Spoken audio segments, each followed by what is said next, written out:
Well, Sabbath greetings, everyone. I hope you've had a fantastic week. It has been a great week here in Sussex. I do have a little bit more hair on my face than I've had for a while. I've been joking with my wife. She says that this is my winter protest right here. I'm not going to shave until winter's over. I'm protesting winter. I am just going to keep this. I'm just going to leave it alone for a while, see what happens. I've also tried it on top of my head. Now that could get very interesting, but we'll see what happens.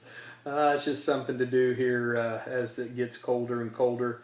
At least we'll have a little bit more protection from the bitterly cold weather that tends to come around this time of year. Still don't have any white stuff on the ground, so, you know, I don't know, some people like that, but others are not too disappointed when it's not here. It is well before the Sabbath right now. Well, not well before. We're probably a good 35, 40 minutes before the Sabbath starts in earnest, but trying to get this done. Well, I've got, it's quite quiet around here right now. Everybody's finishing up things for the Sabbath and looking very much forward to the Sabbath. I hope you are too. I look forward to seeing the brethren in Milwaukee. I'll be seeing you a couple of weeks in a row. It's just how things are coming about this time of year. We're scheduled to be in Milwaukee this Sabbath, so looking very much forward to that. We'll have the in-laws in town for Thanksgiving here this coming week, and then next Sabbath we'll plan on sticking around close to home that weekend as well, because we'll still have the in-laws in town on a visit. So we're looking very much forward to that. Of course, we always look forward to Thanksgiving, and I think we always look forward to the other stuff being over with by the end of December or so. Really looking forward to that. It's a pretty obnoxious time of year, but we have to focus on the kingdom and focus on the truth, and not let all of those things distract us from our purpose and our goals in life. So, hey, this month of November, we've kind of been going through the Proverbs, so I'm going to do the same thing for this Sabbath greetings, and this week we're at Proverbs 18. Proverbs 18, I'm not going to read it all here, but I just want to kind of, because I can, I'll just be very random in what we look at here from Proverbs 18. Proverbs 18 and verse 1 is an interesting verse. A man who isolates himself seeks his own desire. He rages against all wise judgment. Now that's interesting. A man who isolates himself seeks his own desire. He rages against all wise judgment. So someone who tries to isolate themselves, to stay away from other people, they seek their own desire and they rage against all wise judgment. It's not a healthy thing to try and isolate ourselves. It tends to be a pretty selfish type of approach. We weren't made in that sense. We weren't made to be alone. We weren't made to isolate ourselves. We're made to be together, to have human interaction, to have a community, especially in the church. We're a community of believers.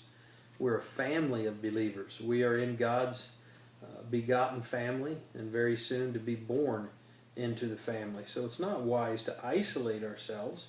It tends to be a very selfish approach, but we have to open ourselves up and be aware of that dynamic and try to spend time with one another in that sense. And of course the Sabbath has a lot to do with that. God gives us an opportunity to spend time together. We don't isolate ourselves. We come together on the Sabbath to share ourselves with others, and they are sharing themselves with us in that way on the Sabbath when we come together.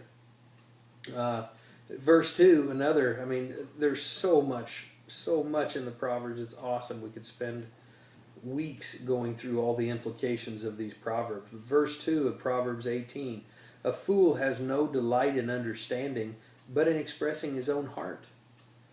That's a powerful thing, just that one verse, in understanding how much is implied there, how much is involved in that little verse. A fool has no delight in understanding, but in expressing his own heart. You know, making sure that we express everything that's in our heart, making sure that we just, you know, pour ourselves out in that sense. That's not always wise. It's not the wise thing to do. A fool has no delight in understanding, but in expressing his own heart.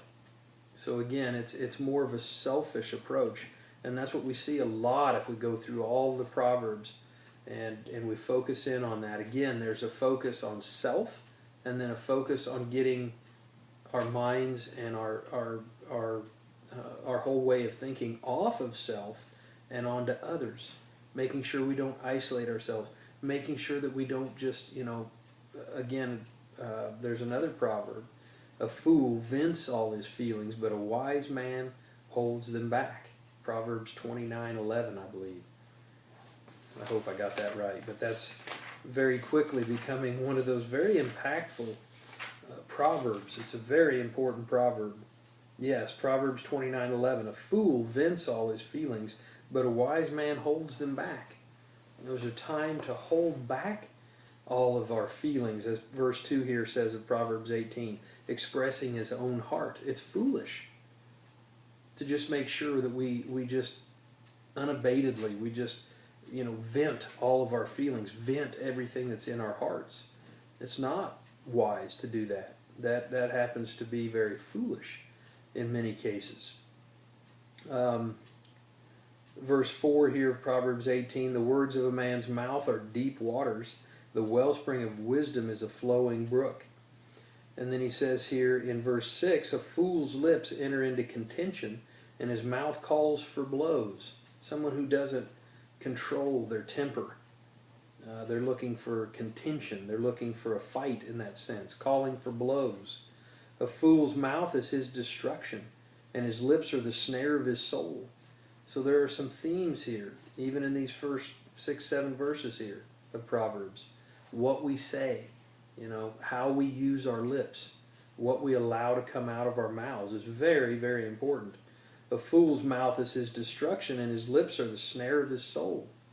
The words of a talebearer are like tasty trifles, and they go down into the inmost body. The tale-bearing, the gossiper, the one who can't control their mouths in that sense. Not wisdom. And then in verse 9 it kind of switches gears. He says, he who is slothful in his work is a brother to him who is a great destroyer. He who is slothful in his work. Slothful. Not really paying much attention, very slow. The implication here is laziness. Is a brother to him who's a great destroyer. God doesn't think very highly and very kindly of the person who has a lazy mentality. Laziness. That is not what God will bless, and he hates laziness. The name of the Lord is a strong tower, verse 10. The righteous run to it and are safe.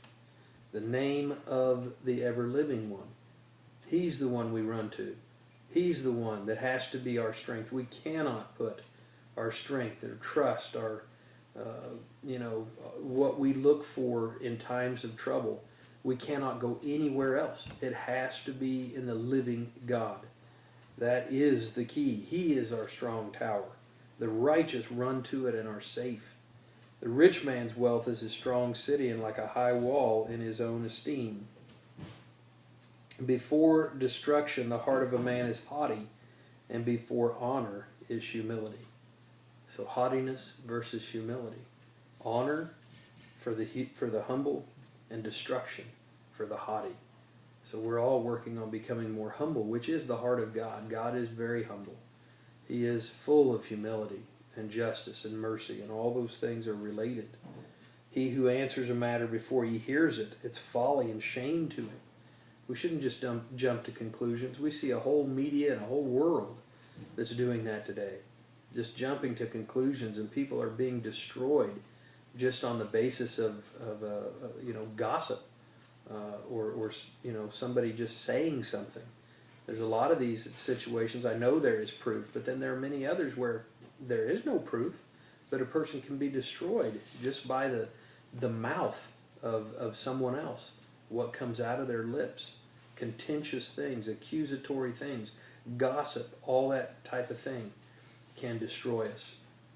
Well, I'm going to end there. There's a whole lot of proverb left there in Proverbs 18. There's more verses there for you to pursue this Sabbath. I hope you have a wonderful Sabbath. I truly do. I hope it's profitable for you. And we look forward to having our second annual Thanksgiving luncheon, our Thanksgiving dinner here, whatever you want to call it. Really, it's a Thanksgiving luncheon here at our home on Sunday. We're really looking forward to that. I hope you're able to make it. If not, we'll see you in the weeks ahead. But if I don't talk to you before then, I hope you have a fantastic, wonderful Thanksgiving. Really take time to give thanks for all the many blessings that we have. And the first thing on that list is we can be thankful for God's truth. We can be thankful to be called out of darkness and into His marvelous light. So I hope you all have a fantastic Sabbath. I love you all. Take care, and we'll talk again real soon.